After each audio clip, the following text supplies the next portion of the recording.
Joining Kiefer and Freedom is Ihor Burakovsky, chairman of the board at the Institute for Economic Research and Policy Consulting. Ihor Valentinovich, welcome. Hello. Hello.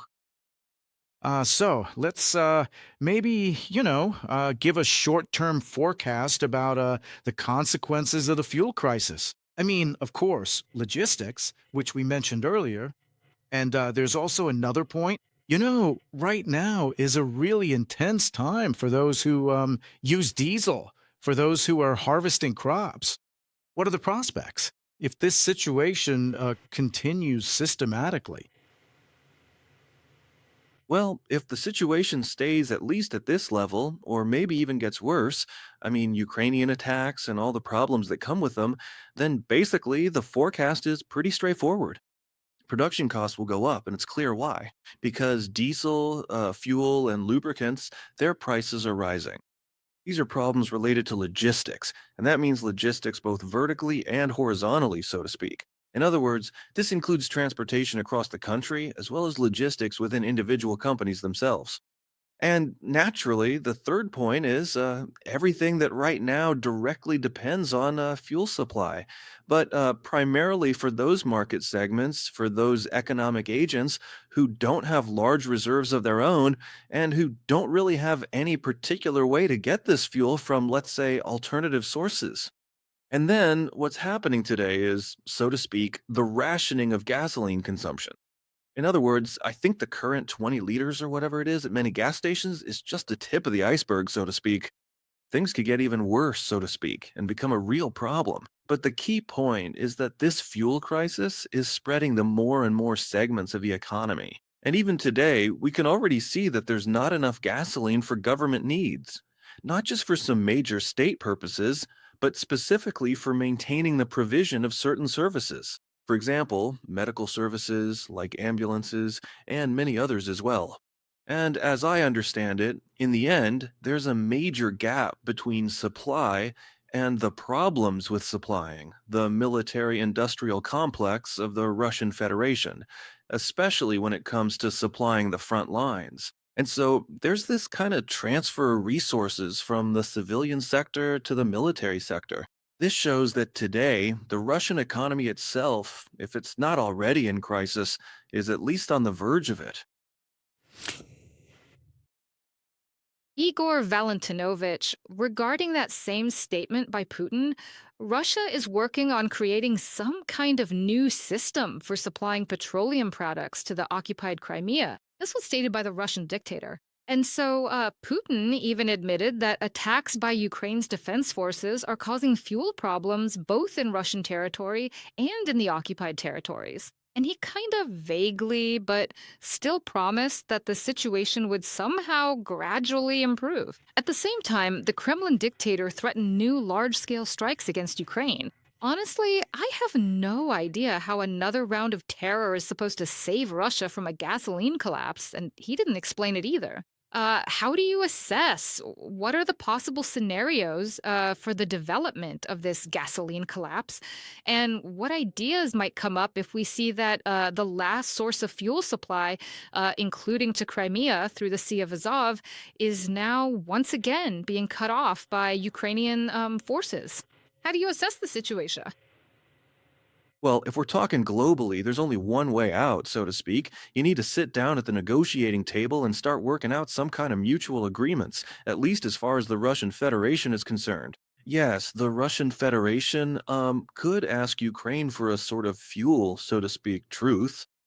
Here, apparently, we could talk about the political and economic aspects of such a scheme, so to speak. But judging by everything, all issues related to a truce, as of today, for the Russian authorities and personally for Putin, are somewhere around the 10th or 12th place among their priorities. So this option really can probably only be discussed theoretically. As for practical options, well, actually, the situation in Crimea is quite, so to speak, kind of trivial in a sense. Why? Because we remember that Crimea was actually transferred to Ukraine so that Ukraine could connect it to its, let's say, supply channels. The supply was not just about money, so to speak. Crimea was included in the Ukrainian budget at the time. but also about supplying water, supplying electricity, and in general, as they say, the integration actually of Crimea into Ukraine's economy, if we speak without any political overtones. Today, we're basically seeing the same situation again, right? That if, so to speak, Ukraine doesn't want, let's say, to have such an enclave on its territory, such an inclusion, then in general, the Russian Federation can do little about it. So, if we talk about concrete steps, well, the steps, so to speak, are pretty obvious. The other question is how feasible, how realistic it is to implement them. The first step is transportation by sea. We see that, so to speak, this isn't really working today. Tankers are burning. That's it. And that, so to speak, is a problem. And it's already quite a significant problem for Russia. The second, so to speak, option is transportation via the Crimean Bridge. But here, there are major problems, problems primarily related to security. And so to speak, Russia understands perfectly well that if they start, let's say, sending a stream of fuel trucks, dozens, maybe hundreds of vehicles, one successful attack, and basically there will be no vehicles left, nor any remaining supplies. So this is sort of the second point, and they want to preserve this supply line. The third is the so called land corridor. But today, the land corridor is at least under fire control from the Ukrainian armed forces. And here too, there are, so to speak, their own problems. So, in this sense, I think the situation in Crimea will only get worse. And that's pretty obvious to everyone. And honestly, I just don't see any kind of rational solution for today or tomorrow. So, what's going to happen in Crimea? Yes, probably some supplies will get through by one channel or another. But as it seems to me, going forward, Crimea itself is not just facing a traffic collapse, but also, so to speak, an energy collapse. Even today, we can name areas of Crimea that have already been without electricity for several days, and some, as far as I remember from the latest reports, have even been without it for weeks. So, indeed, in Crimea today, it's not just an economic crisis. As I see it, Crimea is currently facing a full scale, well, I would say a humanitarian catastrophe. Naturally, there are all these conversations like, oh my God, what are you Ukrainians doing over there, and so on. But again, the key question is who started this war and why did they start it? And in fact, all the questions should be directed to Vladimir Vladimirovich Putin. Igor Valentinovich, how might Russia's fuel problems affect its neighbors? Well, I would say Russia's so called helpers in the fuel issue, in quotes, of course, Belarus and the Central Asian countries.